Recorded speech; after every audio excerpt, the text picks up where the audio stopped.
이게 선거는 얼마 안 남고 자유통일당 문제는 9일이나 10일 돼야지 법원에서 가처분 신청 문제가 결론이 날 것 같고, 우리 나라를 사랑하는 애국 시민들이 너무 답답할 것 같아서 제가 몇 말씀 올려보자 합니다. 우선 이번 선거를 큰 그림으로 봤을 때 우한폐렴이 결정적인 결정타를 날리고 있습니다. 그래서 저는 이번 선거는 우리 편이다, 우리가 승리한다, 저는 이렇게 일단 결론을 내립니다. 하늘은 우리 편이다 결론을 내립니다. 일반적으로 우리나라 전체를 놓고 봤을 때 특정 지역, 대구, 경북이나 호남 빼놓고 나머지 지역들은 대개 좌파가 25%, 우파가 25%, 이제 진짜 골수. 근데 좌파 25%에다가 이제 집권 프레임이 한 10% 이제 업합니다. 35% 정도를 봅니다. 그럼 소개 합치면 60%쯤 되네요. 그럼 나머지 40%가 이제 중도표입니다. 이 중도표에 의해서 항상 선거가 좌지우지돼요. 그런데 이번에 중도표가 우로 갈 것이냐 좌로 갈 것이냐 기권할 것이냐 이 문제입니다. 이제 좌로 가는 것은 적어진다고 봐야죠. 이게 워낙 경제가 엉망이고 문재인 정권 실정을 많이 우한폐렴 때문에 좌로 가는 표는 상당히 줄어들 거라고 봅니다. 그렇다고 다 우로 가느냐? 중기권표도 꽤 있으라고 봅니다. 그리고 기왕에 우를 찍었던 중도우파는 아마 우파로 표를 던진다고 봐야지요. 이렇게 큰 구도를 생각을 해야 되고,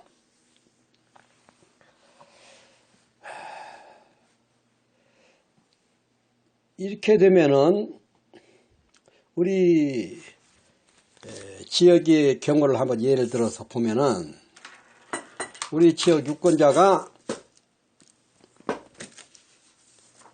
14만입니다. 그 중에서 7만 표씩 나왔어요. 거의 1200표 차이로 떨어졌어요. 그러면 이 중에서 7만 표 중에서 25%로 봤을 때 진짜 보수가 25% 봤을 때 34,000표, 중도 보수가 36,000표를 던진 거예요. 그 다음에 민주당 쪽에서는 민주당 쪽에서도 뭐 비슷하게 봅시다. 일단 계산하기 쉽게. 그러면 이 중에서 민주당을 찍었던 36,000명의 중도 좌파, 이 표심이 저는 최소한도 절반은 떨어져 나갈 거라고 봅니다. 껴껴 잡아서 그렇습니다. 그러면 이쪽인 7만 표에서 18,000표를 빼면 52,000표가 되는 거예요. 그러면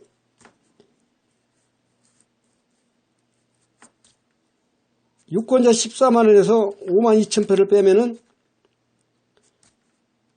88,000표가 남아요. 88,000표가 전부 다 우파를 찍지는 않겠지만 이 중에서 보수 공천을 잘못해가지고 빠져나가는 표, 공천 잘못해서 빠져나가는 표는 진짜 보수층에서 빠져나갈 가능성이 더 많죠. 왜냐하면 중도보수층에서는 크게 관심이 없어요. 인물에 대해서. 워낙 지역 사이에서 저는 못된 놈이라고 소문나기 전에는 그렇게 민감하게 모르지요. 그래서 진짜 보수층에서 빠져나갈 숫자가 더 많다고 봐요. 그러면 진짜 보수층에서 빠져나갈 숫자가 진짜 보수를 34,000으로 봤으니까 절반을 빠져난다고 2만 명을 빠져난다고 칩시다. 2만 명 많이 잡고. 그래도 6만 8천 명이 남아요. 6만 8천 평 중에서 중도 좌파 18,000평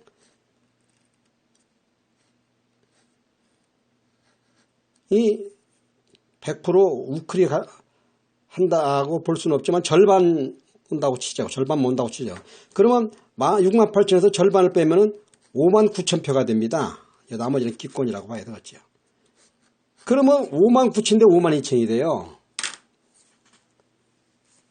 물론 나머지 이제 다른 당들 뭐 가는 표도 있겠지만은 그것까지 감안해서 적어도 민주당 5만 2천 표보다는 7천 표나 많습니다. 그 7천 표가 무소속이라든가 일반 뭐 표로 뭐 한다고 치더라도 일단은 우파에 상당히 공천이 어지간히 잘못해 가지고는 아주 지역사회에서 소문날 정도로 잘못했기 전에는 미래한국당 후보가 될 가능성이 많은 그런 구도라고 저는 판단하고 싶습니다. 그래서 어설프게 미래한국당에서 공천한 사람과 맞서서 싸웠을 때 그 사람을 능가할 인물, 그 사람한테 갈 중도 보수표까지도 다 흡수를 하고 또 진짜 보수표까지도 흡수할 만한 그런 역량이 있는 후보라면 모를까. 그렇지 않다면은 다른 무소속이라든가 다른 어설픈 우파 후보로는 안 나서는 게 저는 현명하다고 저는 판단이 듭니다. 왜냐하면 일단 중도 보수나 중도 좌파에서 보수 쪽으로 이탈하는 사람들은 그 인물에 대해서는 큰 관심이 없다니까요. 일단 보수당 큰 집을 찍을 가능성이, 당을 보고 찍을 가능성이 많습니다. 그러면 나머지 진짜 보수층에서 이탈하는 표가 이제 2만 표로 잡았을 때 2만 표가 전부 다 찍겠습니까? 2만 표 다 받아도 2만 표 이상 획득을 못한다는 결론이 나오는 겁니다. 왜냐하면 공천 탈락에서 공천 잘못된 것에서 불만 품은 사람 표가 이제 나머지 무소속이라든가 이런 공천에 탈락한 사람들이 자기들이 바라볼 수 있는 표이지 중도에서 우클릭하거나 중도 4에서 우클릭해서 찍거나 중도 보수가 당 미래통합당을 제껴놓고 무소속이라든가 공천에 탈락한 사람을 찍은 숫자는 저는 별로 많지 않다고 보는 겁니다. 그건 전자에 설명한 이유 때문입니다. 그것은 그 사람들은 그렇게 인물에 크게 민감하지 않다. 그렇기 때문에 어설프게 큰 인물이 아닌 바에는 무소속이라든가 또 공천 탈락한 사람들이 또 이렇게 출마하는 것은 현명하지 못하다. 이렇게 봅니다. 그래서 이 정도로 제가 정리를 하고요. 문제는 우리 자유통일당 문제입니다. 9일날 10일날 가처분이 결정 난다고 하는데 어떻게 결정 나든 광화문 자유우파 세력의 갈 길은 빨리 확정을 하고 진군을 해야 됩니다. 당명이 어떻게 되는 것이 중요한 게 아니고 우리의 방향이 중요한 겁니다. 우리의 방향은 일단은 한국당 통합당 측에서 우리 쪽을 배려를 해가지고 단일 지역 공천을 어느 정도 배려를 해준다면은 모르겠으나 그렇지 않을 경우도 생각을 해야 됩니다. 그렇지 않을 경우는 방금 이러한 제가 전자에 설명한 이런 보도 때문에 우리는 괜히 그 현명하지 못한 선택이 되는 거예요. 돈만 내버리고 에너지만 낭비하는 거예요. 그것을 유념해 두셔야 되고, 다만 대구 경북 일부 지역과 대구 경북 지역과 그 경남 일부 지역 중에서 우리가 나서면 확실히 이길 수 있다, 한번 붙어볼 만하다 하는 지역들이 있어요. 그런 데는 우리 우파에서 2명, 예컨대 미래통합당하고 우리 자유통일당 두 명이 나서도 좌파한테 뺏기지 않을 지역들이 있으니까, 상당수 있으니까, 대구 경북하고 경남 일부 지역에는. 그런 데서는 전자에 말한 미래통합당에서 우리 쪽을 완전히 무시했을 때 우리는 그쪽에 한 붙는 겁니다. 그거는 난 충분히 해야 되고 할 수 있는 사안이라고 봅니다. 인물만 잘 선정해서, 예컨대 윤창중 씨 같은 사람들, 도태우 변호사 같은 사람들, 또 누구야, 민경우 씨 같은 사람들, 이런 사람들 거기다가 전략공천 하면은 저는 승산이 있다고 봅니다. 저는 그렇게 당연히 해야 된다고 봅니다. 그 다음에 나머지 지역은 괜히 티격태격 싸우면은, 미래통합당하고 싸우면은 언론에 먹잇감이 돼가지고 계속 보수 흠집만 내고, 언론에서 흠집 내고 해가지고 같이 망하니까, 언론은 거리가 없어서 아닌데 둘이 이렇게 공천 가지고 싸우면 날마다 그것 가지고 신문 언론에다가 도배질할 거 아닙니까? 같이 죽는 짓이니까 그거는 하면 안 돼요. 내가 조원인 공화당하고 합당을 내가 그 우려한 원인이 거기 있는 거예요. 보세요. 서청원 씨 막 벌써 설치더구만. 나 그 사람들 답이 없어요. 나머지 그러면 광화문에 있는 신박신당이라든가 홍문종 신박신당이라든가 고교연합이니 뭐니 얼마나 우파 시민단체 또 정당도 많잖아요. 그 사람들은 뭐요? 그 사람들은 무슨 확살이 껍데기입니까?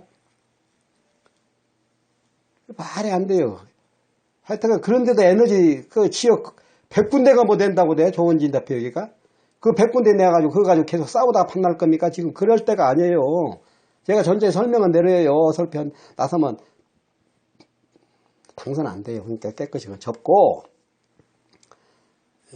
방금 말한 대로 특정 지역 될 만한 데는 붙고 한번 붙고, 나머지는 전국 비례의석을 확보를 하기 위해서 조직 확대, 또 당원 조직 확대가 중요해요. 조직 확대하면서 당비를 받아가지고 세력 확대를 하면서 전국구 의석을 우리는 노려야 돼요. 이것이 여러 가지 전략이 필요해요.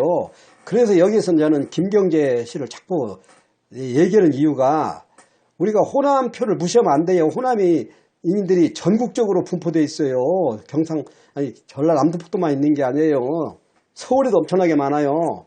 그리고 호남 사람들이라고 다 문재인 찍는 거 아닙니다. 호남에 기독교인들, 애국 시민들 많아요. 그런 사람들 표를 지금 현재 서청원이가 있는 자유공화당 그쪽 표가 간판 가지고 그 사람들이 찍을 것 같습니까? 택도 없는 소리예요. 안 찍어요. 욕심은 나도 죽고 나라도 죽여요. 욕심 있는 인간들은 상대를 말해야 돼. 탐욕. 그러니까 그래서 진문현 대표는 잘못한 거란 얘기예요. 이런 여러 가지 전략적인 문제를 생각하고 그 언론들하고 상의하고 그쪽으로 갔어야죠.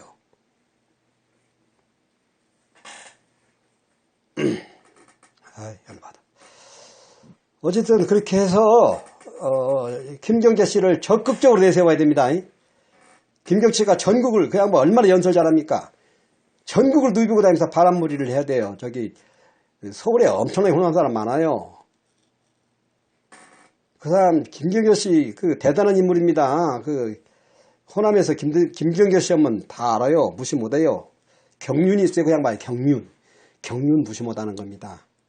경륜. 어떻게 해야 된다. 일머리를 알아야 돼요. 전략이 있어야 돼요. 순수함만 가지고는 안 돼요.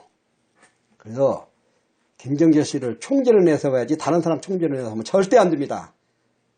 저부터 탈당할 겁니다. 절대 안 돼요. 다 아무것도 아닌 사람이지만 저 같은 사람한테 뭐 유면당할 정도면 그 당은 쓰레기 당입니다. 김경재 씨가 무슨 욕심이 있습니까? 그 나이에 애국하는 마음 더 있으면 그 양반이 국회의원 할 사람이고 벼슬하라면 할 사람입니까? 나이가 벌써 내년에 80인데 안 해요. 다만 국가를 위해서 일하고 그 사람은 아마 깨끗이 내려놓을 사람입니다. 그 사람을 간판으로 내세우라 이겁니다. 나머지 고영일 대표 같은 경우는 부천계를 하든지 하고 절대 그 고영일 대표를 하든지 하면 안 됩니다. 김경재 씨 내세우세요. 안 그러면 망합니다. 사실 시골에 뭐 구독자도 뭐 100명도 안 되고 별 볼이 없는 사람이지만 제 말 무시하지 마세요. 어쩌면 구독 좀 누르세요. 저는 시골에서 농사 짓는 사람이에요. 별 볼 없는 사람이지만 제 의견 그렇게 깔아뭉개지 마시고 이게 저는 올바르다는 생각에서 외치는 거니까 반드시 그렇게 하시기를 바랍니다. 이상입니다.